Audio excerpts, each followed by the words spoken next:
Oke guys, balik lagi bersama gue di Chess Antusias ya. Mari kita bahas game gue ya, dan gue akan jelasin kenapa gue melakukan step-step tertentu ya. Oke, nah ini gue sebagai hitam ya. Ya, lawan mengeluarkan D4 dan gue menjalankan E6 ya, pembukaan Prancis ya. Lalu lawan mengeluarkan C3 dan gue mengeluarkan D5. Nah ini masih pembukaan ya, masih pembukaan Prancis seperti itu. Lalu kuda F3 dikeluarkan dan kuda F6 dikeluarkan ya. Lalu lawan mengeluarkan H3 ya. Jadi dia sifatnya ini lebih defensif ya. Ini maksudnya biar si kuda hitam gua nggak bisa maju ke depan, ke sini. Ini gaya defensif ya. Oke. Dan gua mengeluarkan kuda C6. Nah, kalau kita sebisa mungkin secepatnya keluarin perwira ya. Kalau tidak ada yang bisa diserang ya. Kan ini kuda gua yang kiri ini nggak bisa menyerang ya. Jadi gua ngeluarin perwira yang lain. Dalam hal ini si kuda C6. Oke. Lalu lawan mengeluarkan pion E3. Nah di sini gue pun belum melihat apa yang bisa gue serang, jadi gue mengeluarkan A5 ya. Nah dan dia mulai mengeluarkan gajah ke B5 ya, menyerang si kuda. Nah di sini gue baru mengeluarkan gajah ya, gajah ke D7. Kenapa? Biar kuda gue ini bisa bergerak ya. Karena kalau nggak begitu, kuda gue terpin ya, karena dia langsung ke raja. Lalu lawan rokade dan gue memindahkan kuda ke A7 ya, jadi mengancam si gajah ya. Ternyata gajahnya ini dimundurkan ya ke 4. Tadinya gue mau makan ya, cuma karena gue melihat ini ada menteri ya, jadi kalau gue makan, menteri makan, malah jatuhnya kita membantu pengembangan lawan. Nah itu sebenarnya kurang bagus ya. Jadi gue jalanin pion B5 ya. Walaupun kata engine sepertinya begitu adalah langkah yang terbaik ya, tapi kita sebenarnya nggak bisa memahami ya. Kita nggak bisa paham kenapa engine begitu. Engine tuh nggak punya kaidah ya, dia hanya kalkulasi berdasarkan apa ya, rumusan tertentu yang jelimet lah ya. Nah kita pakai kaidah kita sendiri ya. Oke, dan lawan terpaksa mundur ya. Lalu gue maju terus ya, si pion ya, mengancam terus ya. Lalu dia mundur lagi gajahnya. Nah di sini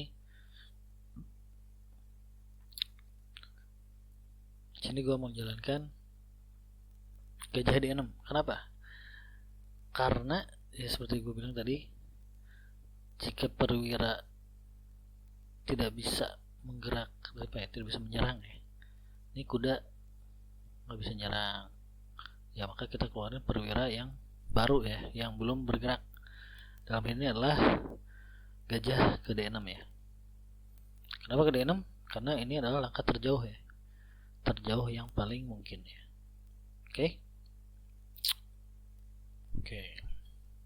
Dulu guys. Mantap. Alhamdulillah. Oke. Lalu lawan menjalankan kuda ke D2. Nah ini gue ngeluarin H6. Apa ini H6? H6 ini guys adalah mencegah, ini gerakan defensif, mencegah agar si kuda ini tidak maju ke depan sini guys. Oke. Lalu lawan menjalankan B3 dan gue menjalankan A3. Kenapa gue menjalankan A3? Karena gue nggak kebayang perwira apa yang bisa gue jalanin ya. Jadi kita menjalankan yang sederhana, yang simple ini, yakni adalah si pion ini guys. Oke, kuda dijalankan ke B1 ya, lalu gua menjalankan lagi pion ke B4 ya, karena kalau makan bisa makan lagi ya. Ternyata benar, pion makan pion, dan kita bisa makan dengan gajah ya. Walaupun di sini inakurasi it's okay, jadi kita masih dalam kaidah gitu guys. Oke, lalu apa lagi? Lawan makan, dan nah ini biasanya nih kalau gajah ketemu gajah gini guys, kita hajar aja, kita makan ya. Nah, makan dan dimakan lagi oleh lawan. Oke. Lalu di sini gua menjalankan kuda. Jadi pergerakan kuda ke C6 ini adalah sebenarnya bukan gerakan kudanya, tapi adalah gerakan benteng mengancam kuda ya guys. Jadi jangan tertipu dengan gerakan kuda ini, ini sebenarnya adalah benteng mengancam kuda. Oke. Dan lawan pun menyadari hal itu, makanya dia memindahkannya. Oke. Lalu gua menjalankan rokade. Nah, rokade ini jalankan kenapa? Ketika kita bingung ya, ketika gua bingung mau jalan apa lagi adalah rokade guys ya. Jadi ketika bingung, rokade jalankan. Oke, lalu lagi nih, lawan menjalankan gajah ke D3. Oke. Nah, dan ini gua menjalankan benteng E8 nih. Kenapa nih? Nah, ketika yang lain sudah cukup ya, cukup aktif gitu ya. Nah, ini doang nih, si benteng ini doang nih yang dia masih berfungsi secara maksimal ya. Maka kita geser ke sebelahnya guys. Begitu.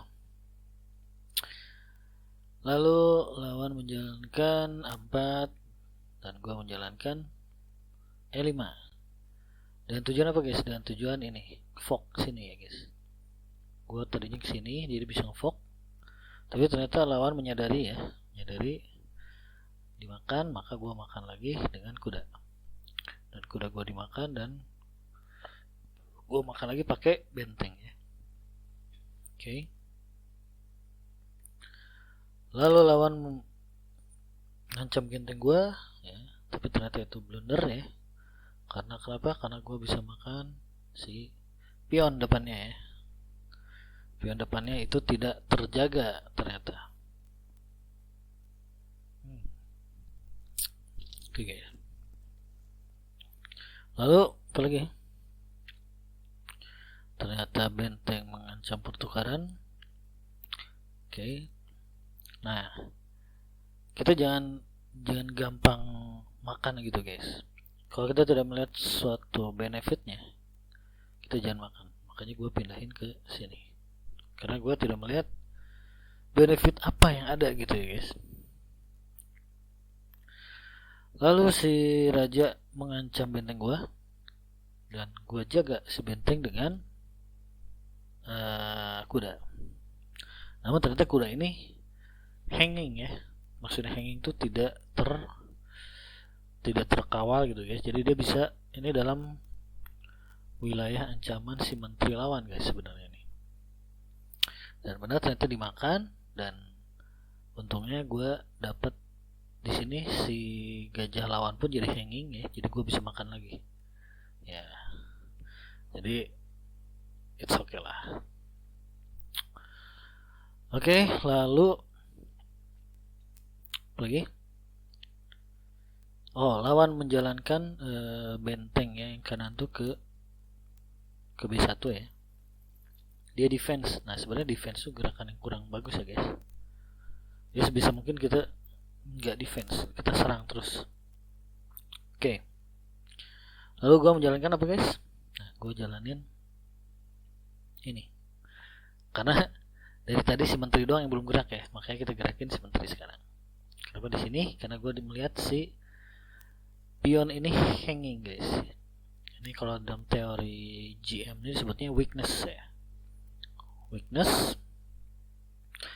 maka kita bisa serang ini. Lalu dia menjalankan gerakan benteng sini. Ini adalah gerakan maximum activity ya. Jadi sebenarnya lawan pun bergerak dengan kaidah guys. Jadi dia geraknya nggak asal ya. Dia gerak benteng itu adalah sesuai dengan kaidah maximum activity. Ya, jadi maksimum ke depan gitu ya. Oke, dia cukup hebat gitu guys. Nah, cuma dia nggak menyadari bahwa pionnya ini yang di sini nih ya hanging, makanya gue makan. Enggak. Oh, gue makan si kuda dulu guys. Karena gue merasa si kuda di situ suatu ancaman di kemudian hari, maka gue makan dulu dan dimakan lagi, dan baru di sini gue makan pion sekaligus skak si raja ya guys. Oke, raja dipindahkan ya. Lalu gue mulai. Nah, ini maximum activity ya, si benteng ke D2 ini ya. Dia makan.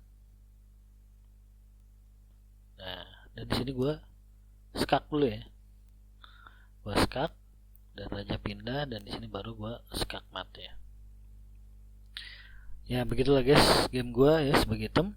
Dan kalau kita perhatiin akurasinya lumayan guys. Ini gue 92% ya. Dengan 4 in akurasi, kesalahan tidak ada, blunder tidak ada ya. Sedangkan lawan 82% ya, itu lumayan juga. Jadi kalau teman-teman mengikuti kaidah tadi ya dengan benar, insya Allah permainan teman-teman jadi lebih bagus gitu ya. Ya cuma ya setelah kaidah tadi ya sebenarnya harus dibekali dengan taktik juga ya. Kaidah tadi dan taktik teman-teman baru insya Allah jadi jago gitu. Oke guys, semoga ada manfaatnya. Ya, assalamualaikum warahmatullahi wabarakatuh.